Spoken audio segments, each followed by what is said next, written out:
नमस्कार दोस्तों, हम बात करते हैं रूस और यूक्रेन के बीच में विवाद के बारे में। दोस्तों, सोवियत संघ का स्थापना या उसे गठन भी कहते हैं 30 दिसंबर 1922 ईस्वी को हुआ था। इसके प्रथम राष्ट्रपति मिखाइल कोरिन थे और इसके एकीकरण में सबसे बड़ी भूमिका लेनिन द्वारा निभाई गई थी। ठहरा भैया कम्युनिस्ट पार्टी के और उन्हें था कि हम रूस को एक लोकतांत्रिक देश घोषित करें और लेनिन के योगदानों को भाई हम लोग को भूलना भी नहीं चाहिए। लेनिन ने क्या किया, वह सबसे पहले रूस के आसपास के जितने सारे देश थे उनसे जाके मिला और वहाँ की सरकारों को बोला कि हम आपको पैसा देंगे, हम आपको एक सैन्य गठबंधन के तौर पे रखेंगे, हम आपको अपने देश में मिला के रखेंगे। रूस के आसपास जितने सारे देश थे सबका एकीकरण 1922 में लेनिन ने कर दिया।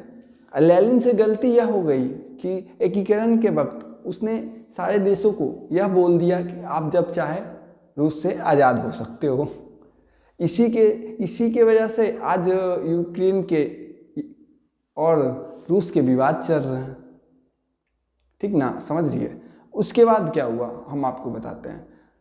रूस, जॉर्जिया और यूक्रेन, ये सब देश के शासन अध्यक्षों को उन पे रूस में मिलना नहीं चाह रहे थे, लेकिन लेनिन द्वारा सैन्य गठबंधन का प्रयोग करके यूक्रेन और जॉर्जिया पे हमला करके उसे अपने में मिला लिया गया और उनके राज घराने कह सकते हैं हम लोग में, या राजनेताओं को यह बोला गया कि आप जब चाहे रूस से अलग हो जाइए। ऐसे करते करते लेनिन ने 15 देशों को खुद में मिला लिया और एक यूएसएसआर नामक देश का गठन कर दिया। लेनिन का सपना यह था कि वह रूस को एक लोकतांत्रिक देश घोषित करे और पूरी दुनिया में अमेरिका के बाद अपने स्थान को स्थापित करे और पूरी दुनिया को एक विकल्प दे कि अमेरिका के बाद एक रूस भी देश है। दोस्तों, इसकी विवाद की उत्पत्ति सबसे पहले कब हुई थी? इसकी विवाद की उत्पत्ति हुई प्रथम विश्व युद्ध के समय। प्रथम विश्व युद्ध के समय रूस में जार निकोलस का एक निरंकुश शासन था, जो कि एक तानाशाह था। दोस्तों, वो राजा नहीं था, वो भगवान भरोसे चलने वाले मतलब राजा मुँह में से था। आप अगर 9th के बुक पढ़ते हैं तो उसमें जार निकोलस के बारे में वर्णन अच्छी तरह से की गई है। दोस्तों, अब जार निकोलस ठहरा, उसे तो कुछ था नहीं और वह उसके गलत नीतियों के कारण रूस के बड़े बड़े जो शहरें थे उनमें लगातार गृहयुद्ध की स्थिति उत्पन्न होने लगी।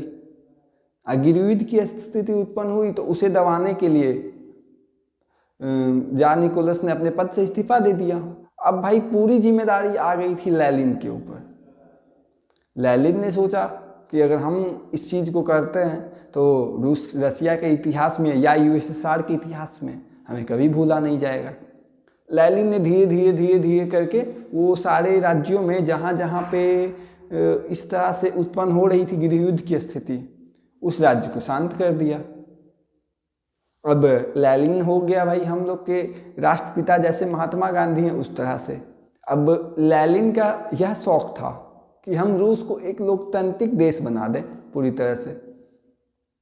लेकिन दोस्तों, आपको पता है ना, जो होना नहीं रहता वो सोचने से कोई फायदा नहीं है। लेकिन इनके द्वारा सोचा गया और ये सोचने के कुछ ही साल बाद लेनिन भैया चले गए। उनकी मृत्यु 1924 में हो गई। दोस्तों, 1922 में उन्होंने गृहयुद्ध को शांत किया और 1924 में उनकी मृत्यु हो गई। दोस्तों, उसके बाद अब आगे सुनिए। उसके बाद रूस के शासन अध्यक्ष कौन बना? एक क्रूर तानाशाह जिसका नाम स्टालिन था, ठीक ना। स्टालिन रूस के शासन अध्यक्ष बन गया। अब हुआ क्या दोस्तों कि स्टालिन एक क्रूर शासक था। हिटलर के बाद उसी का नाम पूरी दुनिया में सबसे क्रूरता के लिस्ट में सबसे ऊपर आता है। लेकिन दोस्तों, स्टालिन के आने के बाद सारे राज्यों को इस तरह से बंधन में बांध दिया गया, एक तरह से कहते हैं ना कि पूरे राज्य को अपने बस में कर लेना। जैसे आज अपना भारत है, उसके राज्य सरकारों को अलग अलग पावर दी गई है कि आप अपने अनुसार अपने राज्य को चलाइए। लेकिन लेनिन द्वारा यह किया गया कि वो उससे पूरी तरह से केंद्र में बदल दिया गया। जैसे कि अगर भारत में जितने भी राज्य हैं वहाँ पे केंद्र शासित प्रदेश बना दिया जाए, वहाँ का राज्य सीधा केंद्र चलाने लगा। अब स्टालिन वन पार्टी रूल ला दिया रूस में। अब रूस में वन पार्टी रूल ला दिया, इसका मतलब यह हुआ कि आज अपने पड़ोसी देश हम चीन में देख सकते हैं। चीन में वन पार्टी रूल है दोस्तों, जो कि कम्युनिस्ट पार्टी की सरकार रहती है और वह वहाँ के राष्ट्रपति तो बदल सकते हैं लेकिन पार्टी नहीं बदल सकती है। रूस में भी यही हुआ। रूस में स्टालिन के नेतृत्व में बहुत सारे अच्छे काम भी किए गए, जैसे दोस्तों 1927 में 5 ईयर रेवोल्यूशन ला दिया गया, जिसे हम अपने देश में पंचवर्षीय योजना के नाम से जानते हैं।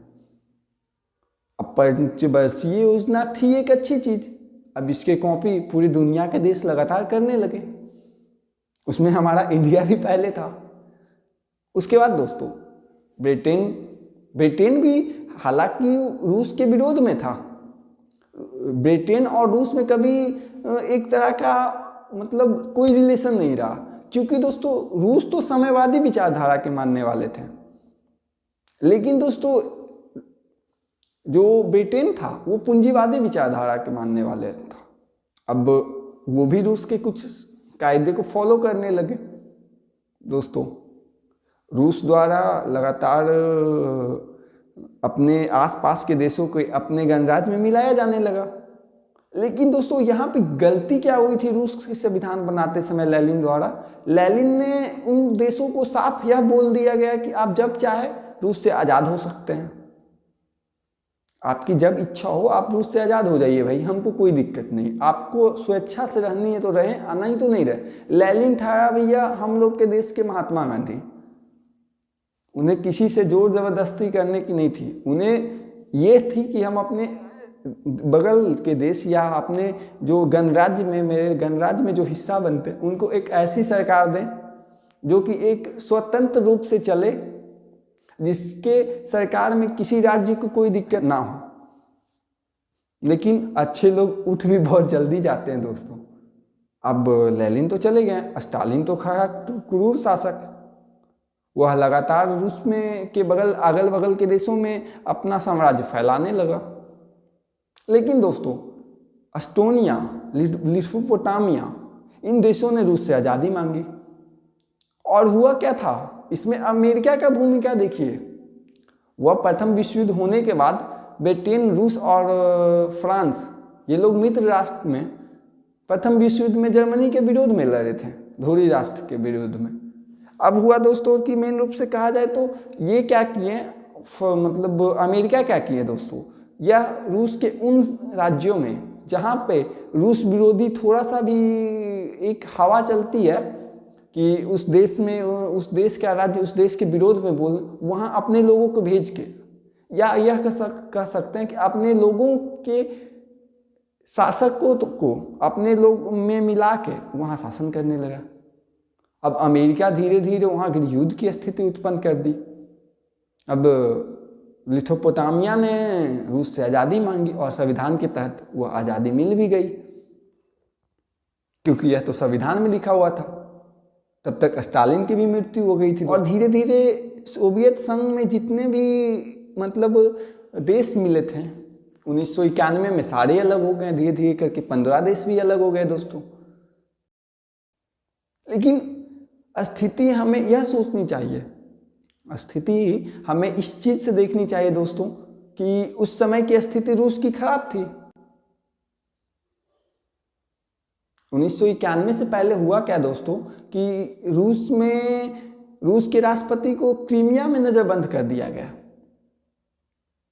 और रूस में धीरे धीरे करके राष्ट्रपति के शासन को कुछ कम्युनिस्ट पार्टी के नेताओं द्वारा, मेन रूप से 6 लोग इसमें शामिल थे, 6 लोगों द्वारा लगातार उसके ऊपर अपना सत्ता ग्रहण कर लिया गया। रूस के राष्ट्रपति के पोस्ट को हटा दिया गया और प्रधानमंत्री नियुक्त कर दिया गया उन जो सदस्य थे कम्युनिस्ट पार्टी के, उनमें से किसी एक को। अब रूस के राज्य में, रूस के जितने सारे राज्य थे बड़े बड़े शहरों में गृहयुद्ध की स्थिति उत्पन्न हो गई। सारे देश के लोग एक जगह इकट्ठा हो गए। अब वो बोले कि भाई जब मेरा लोकतांत्रिक देश था, जब हमने लोकतंत्र की स्थापना की, तो फिर आप मेरे राष्ट्रपति को ऐसे कैसे कर सकते हैं। हम आपके वन रूल पार्टी जो थी उसको हम मान रहे हैं, हमें आपकी वन रूल पार्टी से कोई प्रॉब्लम नहीं है, तब आप हमारे राष्ट्रपति को नज़रबंद कैसे कर दिए। अब आया दोस्तों बारी सेना बुलाने की। अब रशियन की जो मतलब नाजायज तरीके से प्रधानमंत्री बने थे, उनके द्वारा सड़कों पे सेना उतार दी गई। अब भैया सेना थारी सूझबूझ वाले, वह ने उस सेना ने साफ मना कर दिया कि हम अपने देश के नागरिकों के ऊपर हमला नहीं करेंगे। अब इस दबाव के कारण जो रूस के असल राष्ट्रपति थे उनको छोड़ दिया गया, और वो आते के साथ सबसे पहले 15 देश को के राजनेताओं को बुलाकर उनको अलग अलग हिस्सों में उनका जो राज्य लेनिन द्वारा एकीकरण किया गया था उन्हें बांट दिया गया। चलिए भाई आप अपना शासन कीजिए, सारे पार्टियों को दे दिया गया। लेकिन दोस्तों कुछ ऐसे लोग उस समय भी रूस में थे जो आज भी हैं। अब उनका यह कहना कि उस समय तो हमारी स्थिति खराब थी, चलिए हम आपको छोड़ देते हैं, छोड़ दिए, लेकिन अब मेरी स्थिति ठीक है, अब हम आपको फिर से अपने में मिलाएंगे। यह घटना फिर 2014 में घटी दोस्तों। रूस द्वारा यूक्रेन के दक्षिणी क्षेत्र क्रीमिया में हमला करके पूरी क्रीमिया को अपने कब्जे में ले लिया गया। अब यूक्रेन को यह डर है कि अब वो कहीं रूस फिर से मेरे ऊपर हमला करके हमारे क्षेत्र ना ले ले अपने कब्जे में। अब सबसे पहले बात यह रही दोस्तों कि यूक्रेन किसी तरह से बनना चाहता है नाटो का हिस्सा। नाटो का स्थापना दोस्तों, अगर आप पूछे कि यह नाटो क्या है, यह एक सैन्य गठबंधन थी दोस्तों उन देशों के बीच जो कि मतलब प्रथम विश्व युद्ध में जीते थे, जैसे मित्र राष्ट्र उसको बोलिए। मेन रूप से यूरोप के 9 देश इसमें शामिल थे, अमेरिका और यूरोप मिला के 9 देश शामिल थे। तत्काल दोस्तों इसके 30 सदस्य शामिल यूक्रेन नाटो का हिस्सा हुए। नाटो बनाया ही गया था रूस को तबाह करने के लिए। नाटो का जन्म ही हुआ था रूस को तबाह करने के लिए दोस्तों। अब नाटो का हिस्सा यूक्रेन ना बन जाए इसलिए अब रसिया ठहरा। अब रसिया की स्थिति पहले की तुलना में अभी ठीक है। अब रसिया किया क्या दोस्तों कि अपने 1 लाख फौज को यूक्रेन के चारों पट्टी से घेर लिया। अब यूक्रेन को यह डर है, मेन रूप से रसिया का यह है दोस्तों कि वह किसी तरह यह चाहता कि यूक्रेन नाटो का हिस्सा ना बन सके। अगर दोस्तों यूक्रेन नाटो का हिस्सा बन गया तो फिर रूस कभी उस पर कब्जा नहीं कर सकता, क्योंकि रूस एक यूक्रेन से तो अच्छे से लड़ सकता है, लेकिन यूक्रेन नाटो के से कभी अच्छे से नहीं लड़ सकता, क्योंकि नाटो की शक्ति बहुत ज़्यादा है। नाटो के तहत यह गठबंधन में साफ तौर पे जो भी नाटो के सदस्य देश मिलते हैं वह आपस में यह समझौता करते हैं कि अगर हम में से किसी एक देश पे भी हमला होता है तो हम सारे देश मिलके उस हमले का जवाब देंगे दोस्तों। अब यूक्रेन का भी यही मन था कि हम किसी तरह नाटो का सदस्य हो जाते हैं, लेकिन रूस को यह डर है कि हम होने नहीं देंगे। अब देखना यह है दोस्तों कि इस चीज़ को रोकने के लिए रूस का कदम जो उठाया गया अब सही है या गलत। अब दोस्तों इसमें अमेरिका कैसे पीछे रहता। अमेरिका ने अपने 8500 सैनिकों को हाई अलर्ट पे रख दिया और लगातार जो साजो सामान था वो यूक्रेन भेजना शुरू कर दिया दोस्तों। इसमें सबसे बड़ी बात तो तब हो गई दोस्तों जब आप ब्रिटेन आ गया। हालांकि दोस्तों ब्रिटेन की इसमें आवश्यकता कुछ नहीं थी, वह बस दोस्तों अमेरिका का पिछलग्गू बने फिरता है, चाहे वह ब्रिटेन हो या फ्रांस हो दोस्तों। ब्रिटेन ने क्या किया कि उन्होंने एंटी टैंक गाइडेड मिसाइल भेज दिया, डिफेंस सिस्टम भेज दिया यूक्रेन में। इस चीज़ को लेके रूस और भड़क गया। अब ठहरा इस विवाद को हल करने की बारी। अब दोस्तों इसमें आया कौन? इसमें आया दोस्तों फ्रांस और जर्मनी, क्योंकि दोस्तों जर्मनी में रूस का गैस पाइपलाइन गया है दोस्तों, जिससे कि जर्मनी के विकास दर में काफ़ी बढ़ोतरी हुई। अब जर्मनी नहीं चाहते कि नाटो के सदस्य बने ये। इसमें लगातार कुछ अमेरिका के राष्ट्रपति बाइडेन द्वारा लगातार नाटो के सदस्य देशों को इसमें एक्टिव कर दिया गया। अब नाटो के सारे सदस्य देश यूक्रेन में मतलब साजो सामान पहुंचाए जा रहे हैं।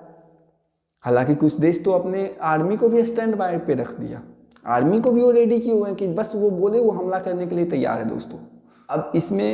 अब रूस इस चीज़ को लेके और भड़क गया दोस्तों कि आप तो और युद्ध की स्थिति बढ़ा रहे हैं। हालांकि ये चीज़ भी कंफर्म दोस्तों, आज युद्ध हो कल युद्ध होगी जरूर, और यूक्रेन पे रूस का कब्जा भी होगा जरूर। इस चीज़ को जानते हुए यूक्रेन के राष्ट्रपति बॉर्डर पे पहुंच गए कि हम भी युद्ध के लिए तैयार हैं। हालांकि यूक्रेन को यह डर है कि हम रूस से नहीं जीत पाएंगे, लेकिन दोस्तों युद्ध तो किसी चीज़ की विकल्प है नहीं। अब हमें देखना यह है कि ऊंट किस करवट बैठती है। इसमें आप यह देख लीजिए दोस्तों कि युद्ध की स्थिति उत्पन्न होने से दुनिया भर के जितने भी शेयर मार्केट थे सब गिरने लगे, चाहे वो इंडिया के हों चाहे कहीं के हों। युद्ध होने वाला नहीं है दोस्तों, लेकिन यह जो आपस में एक कहते हैं कि षड्यंत्र रचना, पूरी दुनिया को डिस्टर्ब करना, बस यही स्थिति है दोस्तों। लगातार रूस यह चाहता है कि वह किसी तरह यूक्रेन में अपने द्वारा बनाया हुआ सरकार चले, लेकिन यह तो गलत है दोस्तों। अगर चले तो कभी भी चलेगी तो वह तो उनके द्वारा, क्योंकि यूक्रेन में एक लोकतांत्रिक देश है, यूक्रेन एक लोकतांत्रिक देश है दोस्तों। लेकिन वहीं रसिया है तो वहाँ के राष्ट्रपति द्वारा वह खुद को आजीवन अपने राष्ट्रपति घोषित कर लिए पुतिन द्वारा। अब वह चाह रहे हैं रूस पे कब्जा। कहीं ना कहीं गलती दोनों तरफ की है दोस्तों। हमें यह भी बोला जा रहा है कि युद्ध युद्ध युद्ध युद्ध होने वाला नहीं है। बस रूस का यह है कि हम अपना पहला साम्राज्य बनाएंगे, यूक्रेन का है कि हम अपने देश को तुम में नहीं मिलाएंगे। और दूसरी बात है दोस्तों कि साम्यवादी अर्थव्यवस्था, पूंजीवादी अर्थव्यवस्था, इसकी आपस में लड़ाई है वर्चस्व की। बहुत सालों तक शीत युद्ध भी चला, ये तो हम लोग शीत युद्ध के बारे में पढ़े ही हैं। शीत युद्ध के टाइम भी यही हुआ था दोस्तों। साम्यवादी अर्थव्यवस्था, जैसे रूस के समर्थित बहुत सारे देश और अमेरिका समर्थित बहुत सारे देश के बीच हथियारों की होड़ लग गई थी।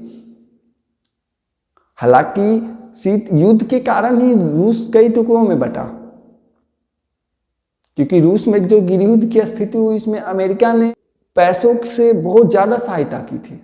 इस चीज़ से रूस चिढ़ा बैठा है। अब देखना है दोस्तों युद्ध होती है या नहीं। अगर होती है तो फिर उस टॉपिक पर वीडियो बनाएंगे। इसके साथ नमस्कार दोस्तों। अगर आपको मेरा चैनल अच्छा लगे तो लाइक कर दीजिए, शेयर कर दीजिए, कमेंट कर दीजिए और अपना प्यार हम लोग पे दीजिए ताकि हमें और प्रोत्साहन हो। और दोस्तों अगर ऐसा लगे कि अगर कहीं पे हमसे गलती हो रही है, इसके लिए भी आप राय दे वीडियो में। मिलते किसी और टॉपिक पे। नमस्कार दोस्तों।